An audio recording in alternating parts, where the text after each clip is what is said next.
Jangan lupa ya untuk ngeklik tombol subscribe seperti yang gambar di bawah ini, karena pada dasarnya klik tombol subscribe itu gratis kan, dan juga itu membuat kami untuk jadi lebih semangat untuk bikin video-video yang beredukasi lainnya. Dan kemudian jangan lupa ya untuk klik tombol lonceng notifikasi agar kami menjadi lebih semangat untuk upload video-video yang baik lainnya. Dan juga don't forget to hit like.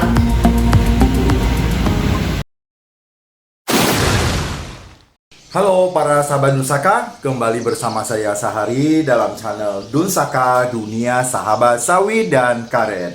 Pada kesempatan ini saya juga masih menjawab pertanyaan dari seorang sahabat karet atau sahabat subscriber yang menanyakan tentang cara baru untuk menyadap karet. Yang bertanya adalah Bapak Hamsa Fansuri. Sebenarnya pertanyaan ini sudah 1 bulan yang lalu, tapi kali ini baru saya jawab. Dan saya harapkan kepada Bapak Ibu dan sahabat Dunsaka semua, sebelum bertanya, coba dinonton dulu video-video saya yang jumlahnya sudah hampir 140.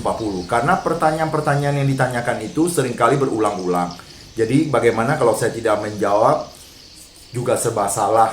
Jadi sebaiknya Bapak coba tonton dulu video-video saya itu. Karena semua yang mengenai karet itu sebenarnya sudah ada di video-video saya, bahkan mengenai pupuk, mengenai bibit, berbagai macam, pokoknya dari biji sampai ekspor itu sudah ada di dalam video-video saya. Coba Bapak Ibu cari, kalau agak sulit menonton semuanya, setidaknya dicari judulnya dulu, apa judulnya. Kalau berhubungan dengan bibit, pasti judulnya mengenai tanaman karet ya.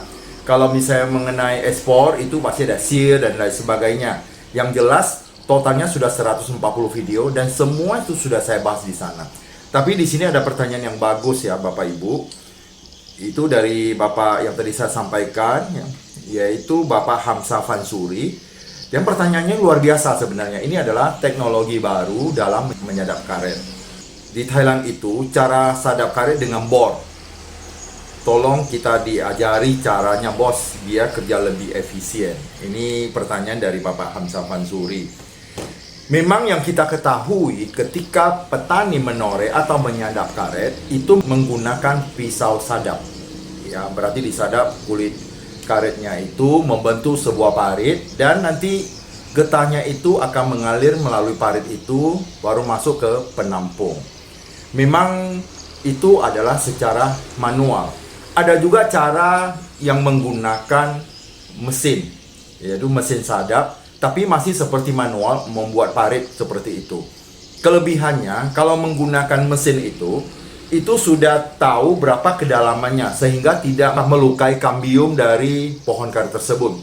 Bapak Ibu harus ketahui bahwa kambium itu sangat bermanfaat buat pohon karet. Kalau kambiumnya itu terluka, pohon karet itu nanti akan kering dan mati. Kenapa?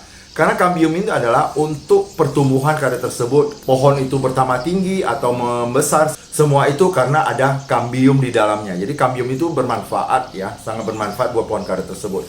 Nah, sekarang kami harapkan kepada Bapak Ibu, kalau menggunakan mesin itu, mesin yang untuk membuat jalur DRS itu masih sama dengan manual, tapi menggunakan mesin.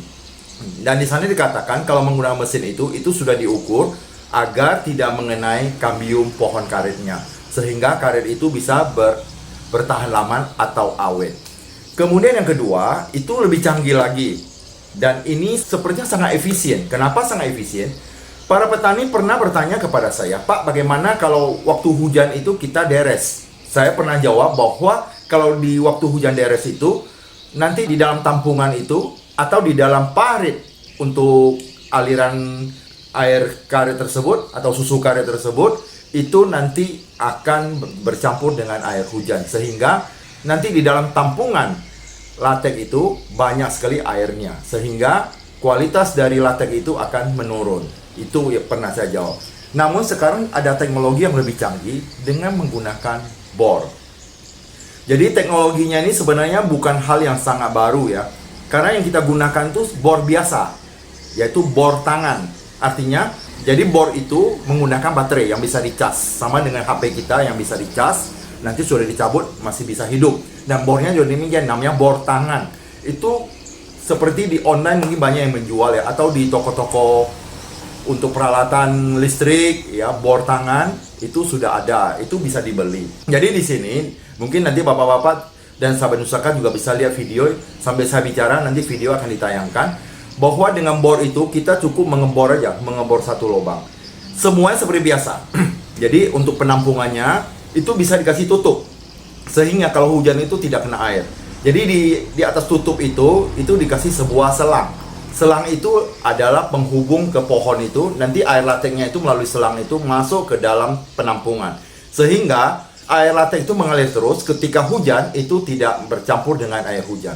Jadi kita lihat, jadi di bornya jangan terlalu dalam ya, bor sedikit, itu selangnya baru dimasukkan ke dalam dan dialirkan ke dalam mangkok tersebut.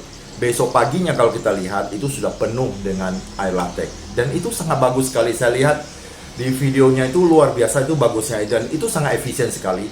Kalau itu dipergunakan berarti ke depan Bapak Ibu dan para sahabat Dunsaka sebagai petani karet itu tidak perlu lagi takut pada hujan. Karena kalau dengan menggunakan sistem itu, air hujan itu tidak akan masuk ke dalam penampungan dan tidak akan masuk ke dalam aliran latek tersebut karena menggunakan selang yang langsung ditancapkan di dalam pohon. Jadi pohon di bor ada lubang, selang itu ditancapkan di sana. Jadi air lateknya itu akan turun ke tempat penampungan. Sehingga itu sudah terprotek dari air hujan, berarti aman. Ya, bisa menderes dengan lancar tanpa kita terganggu oleh cuaca. Mungkin Bapak Ibu bisa coba untuk membeli peralatan tersebut. Saya kira bor itu tidak begitu mahal. Ya kita tergantunglah, kita mau yang mahal, mau yang murah, kan semua tergantung kepada kita. Tergantung keuangan kita. Kita mampu beli yang berapa, harga yang berapa, jadi kita beli satu saja.